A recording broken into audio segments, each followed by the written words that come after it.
Hey guys, Toby Mathis here, and today we're going to go over estate planning nightmares, 7 big hassles and 10 ways to avoid it. And this is really near and dear to me because I'm going through this on 2 different estates right now, a friend of mine and a family member, and I'm going to go over into detail what are the big issues that you are going to run across if something happens, and how you could avoid making a mess and leaving hassles behind.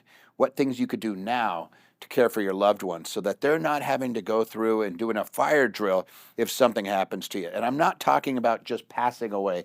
I'm talking about if you get sick, you fall and break a hip, you do anything where you end up needing care and you're not able to answer for yourself, how to make it seamless so somebody can step in and advocate for you right away. So let's dive in. Number 1, this is a big one, and it's really, really tough to do, but it is locating your documents and assets.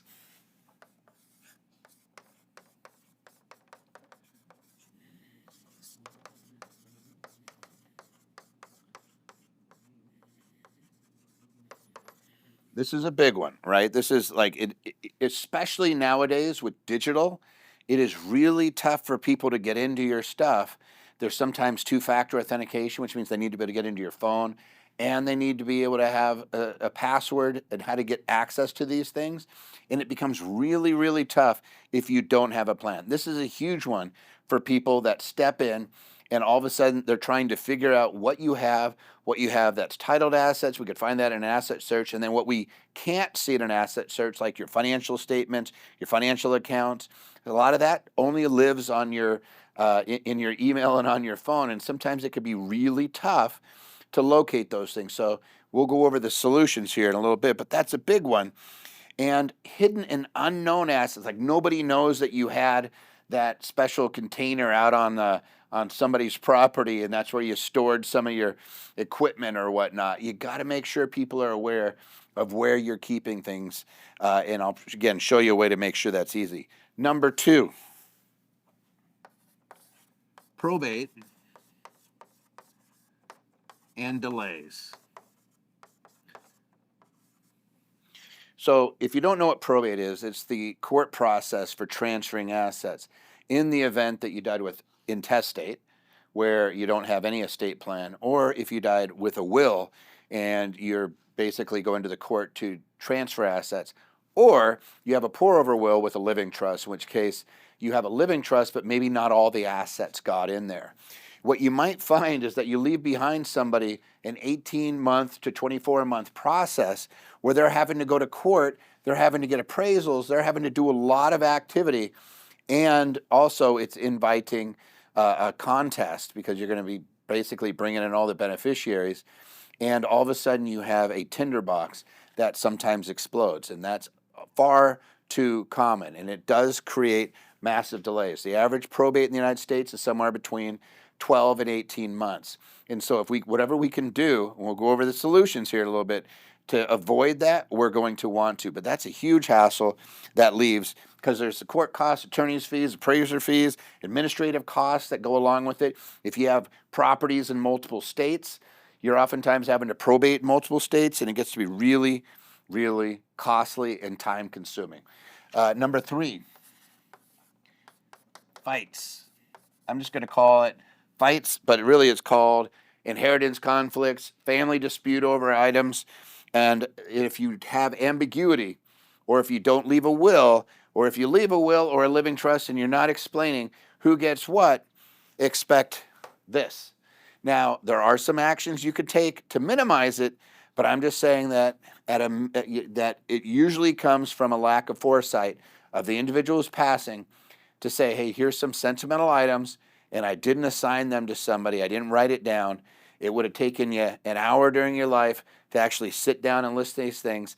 And because you didn't, you end up with a big fight. And I've seen litigation over something as silly as a plastic Tweety bird. It's actually a famous case.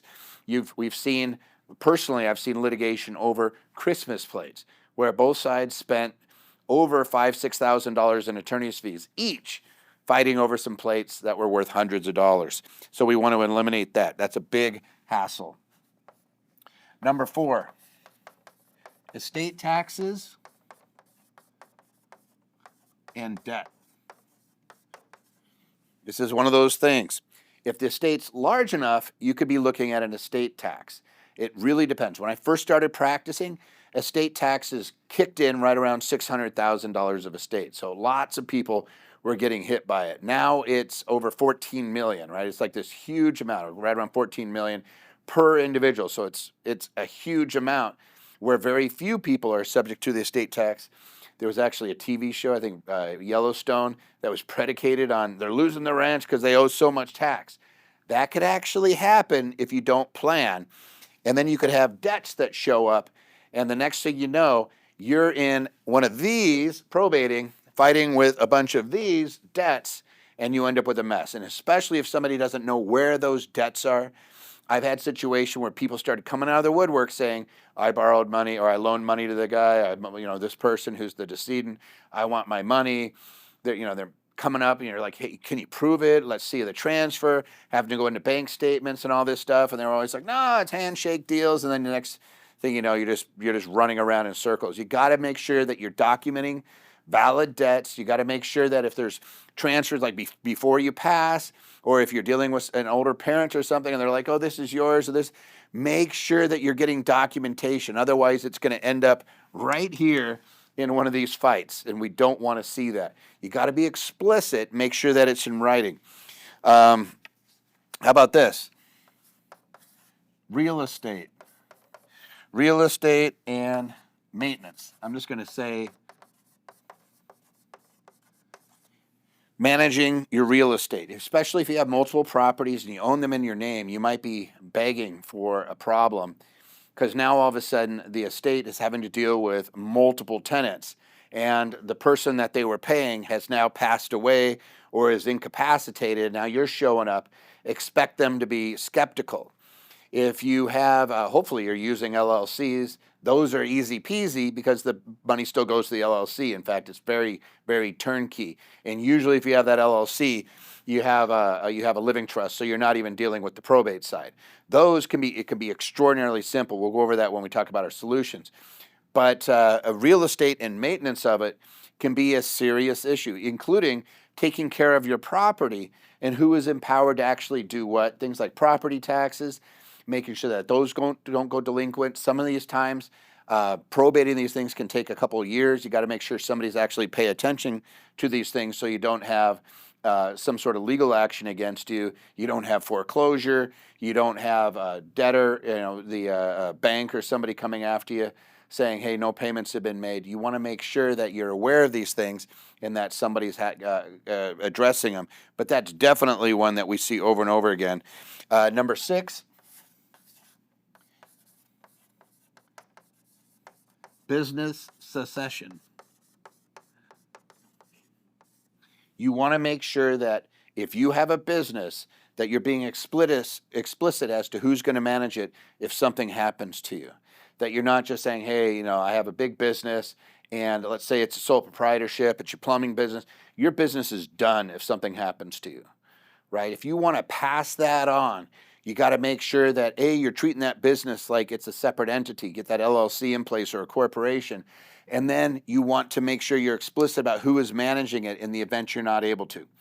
A lot of people, sometimes they have a board, right? And you got other board members, you have other executives and officers. So if something happens to you, there's already somebody there. But a lot of times it's solo, right? And if something happens to you, who has the right to step in and act in your stead? Who's the one who's able to go in there and keep that business running? How do you make sure that it actually happens, and that you're that if you don't want the business to continue, that they dissolve it correctly, or if you do want the business to continue, that you're clear about who has the rights to step in your shoes, and even more importantly, if something happens to you, what is your role in that business, making sure somebody knows. And again, we'll talk about that when we start talking about solutions. And then the last one, and this is huge.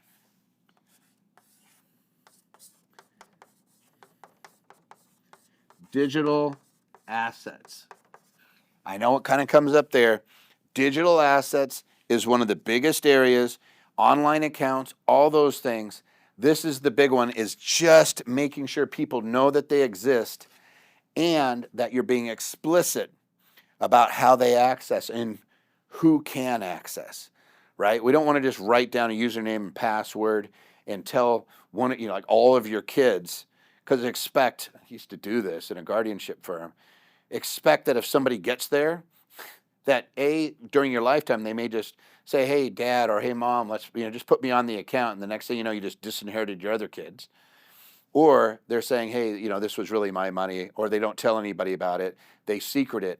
Those digital assets are super easy to have that happen. So those are the 7 big hassles, right? Those are our 7 things that we want to make sure that we minimize. These are the big ones that can cause so much pain and suffering. So how do we stop it? So let's go over the 10 things that you can do to make sure that you don't leave a mess behind. The number one, and if you've watched my channel for any period of time, you know I feel strongly about this, is to avoid probate and third parties getting involved in your affairs. So I'm going to say number one is making sure that you have a living trust so that you do not have to probate your assets. You want to make sure it is not just executed, but that it is funded with your assets. If you do not fund that living trust, if you do not do your personal property assignments, if you don't retitle, expect to deal with the probate. It makes it easier. By all means, it's much simpler because you don't have a bunch of beneficiaries. You have your living trust as the sole beneficiary, but you'd be using a pour-over will. Sometimes if we have titled assets, we're doing it. But like in the situation I'm dealing with, there's not enough asset to trigger the formal probate process. We could do it via affidavit, and it's so much cleaner, so much easier than having to go to a whole bunch of court hearings and deal with all that nonsense. So this could be absolutely fantastic. The other thing is to organize and share your financial records. That's number 2. Organize and share your financial records. And I'm just going to say, this little guy right here, it's called an emergency binder. Put it together. I will give you a free copy. All you have to do is type in the comments, emergency binder, and I will give you a free electronic version of this guy. And what this is it organizes all of your affairs so that if something happens to you, somebody can go in and find out what you have and easily administer it. But this is a simple organization technique.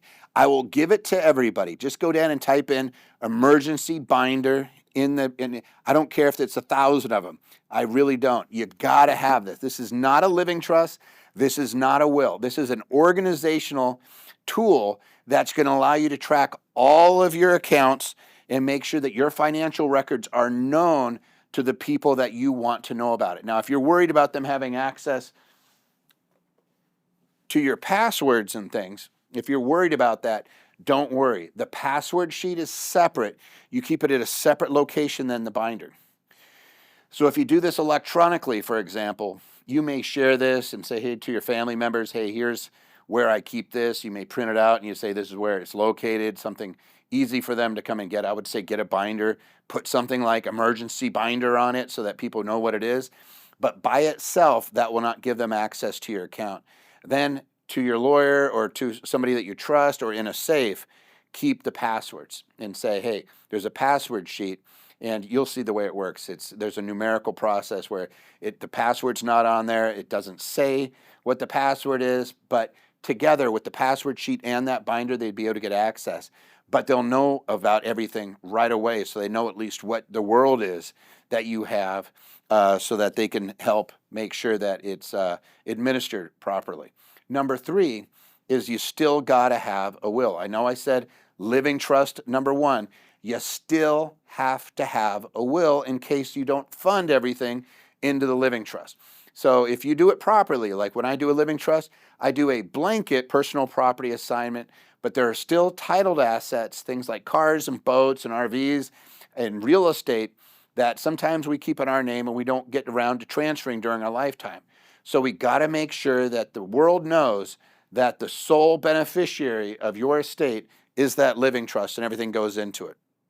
You don't have to worry about things like insurance policies and stuff. They're a trust in and of themselves.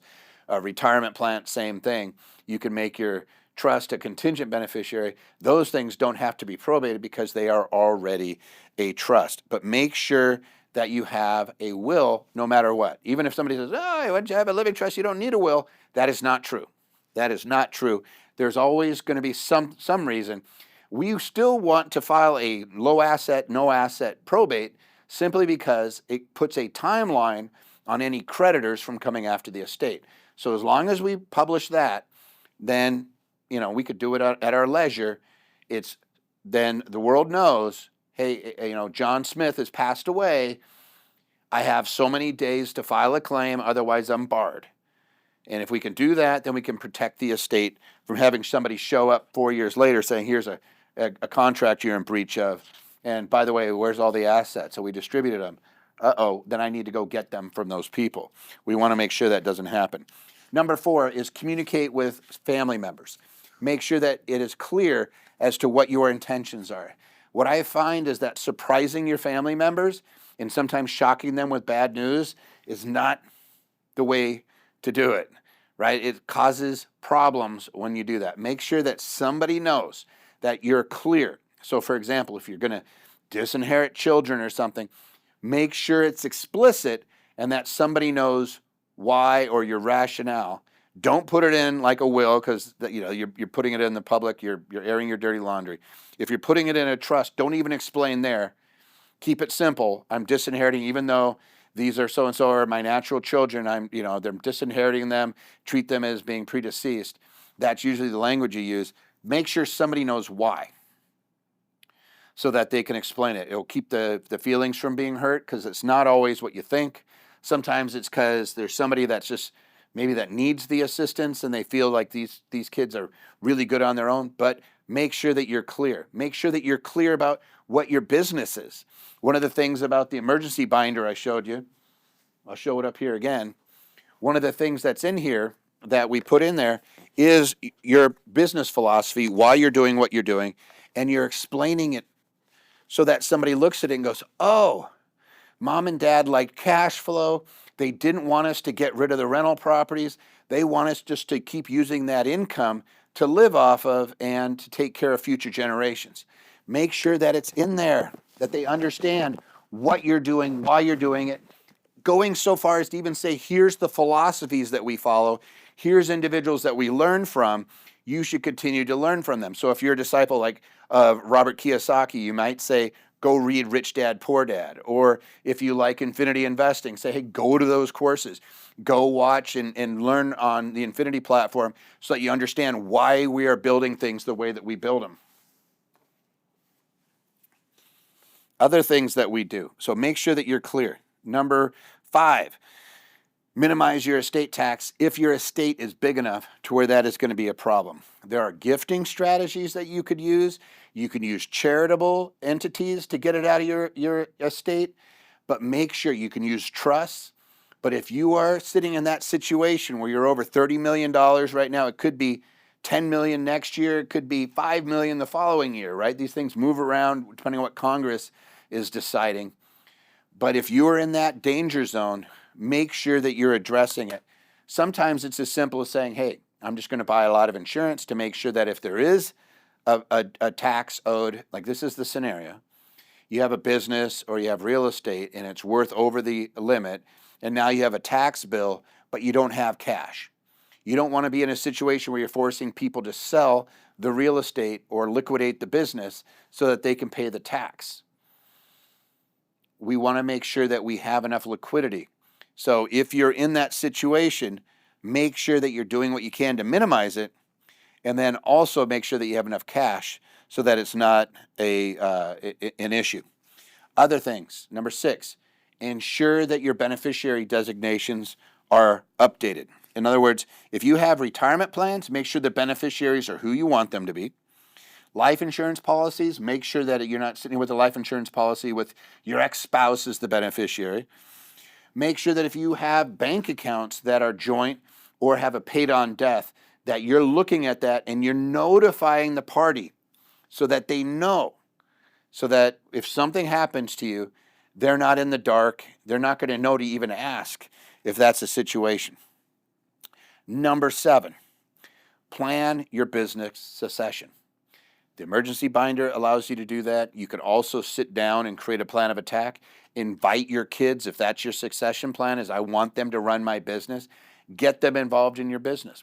get them on your board. Or if you don't feel comfortable, bring them on your board. Have them intern and learn the business. Sit down and explain your business and say explicitly, when I'm gone, here's what I would like, and get their buy-in. If you just thrust it on them, they already have their own lives going on. Now all of a sudden you just gave them yours too. You're going to have a negative situation for that individual. So make sure that's in play. If you have a business where there's other partners, you may just simply have what's called a buy-sell agreement, where you say whoever passes away first agrees to buy out the other party. Here's the methodology we're going to use for valuing the business. Here's an insurance policy that you get on each other so that the business doesn't have to come out of pocket, that there's enough cash that buys out the parties to make sure that that there isn't a situation where the business is all of a sudden in a cash crunch because it's buying out the deceased party. It's bad enough to try to keep running your business, right? Now all of a sudden you're coming out for $1 million or whatever it is to pay off the family. You want to make sure that you're not in that situation, that you don't put your partners in that situation if that's what you have. And then again, explicitly detail these things out. Like, have a buy-sell agreement. Here's what it is. If I predecease you to your partner and your partner's buying your interest at this price, make sure your family knows about it. Everybody knows, so that if something happens to you, there's not a guesswork about it. They're not running around going, because it's a lot of times that's the fear and that's the anxiety of, oh shoot, what am I supposed to do with this? So make sure that you have a plan for your business succession. Number 8, power of attorneys. This is huge, guys. Listen to me clearly. There are 2 areas where you need to have a power of attorney: your financial matters and your health. And it may not be the same individual. You need someone to advocate for you that if you're not able to. And I know some of you guys were married, you're going to say it's my spouse. I get it. It might be your spouse, but what if your spouse predeceases you, or you're in a car accident, or you're both sick together? Happens all the time. Make sure you have a successor. Make sure they know. I just dealt with this with a family member where everybody's like, I don't know. And I'm like, well, I know that I told them to get this. This is where their important documents are. I had somebody take a picture of the room, and I circled where I thought it was. They found it, and there was a power of attorney, and it was a surprise as to who the POA was. So it was like, oh, I wish that they had just told that individual. It was me, actually. I wish they had just told me. I sit here and I talk about this stuff all the time. Like, tell me what you want me to do. And you find out, oh, here's a big old surprise. I guess that I'm responsible for this party and I'm advocating on their behalf. I need to know, and I need to have that power. I need to have it in the document. I need to have a HIPAA release. I need to be able to communicate with the doctors, right? And I've done this as a court-appointed guardian. I've done this for other individuals, and I've done this for family members.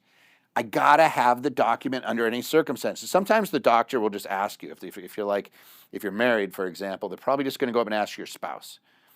But if it's not that situation, if you're not in if you're not married, maybe you're in a meretricious relationships, maybe you've been together for 7 years and you're going to get married next year and something happens, which does occur, you got to make sure it's in writing. Or if it's for a family member, make sure it's in writing. What's always interesting is there's a family member that always jumps in, right? And they want to be the one. And it might not be that party that they trust or that they want advocating for them. So make sure that it's in writing. And it's health and financial. Make sure that if you're giving somebody the ability to act on your behalf, that, again, you are explicit about what they can do. Don't let them rewrite your living trust, for example, if it's one of your kids.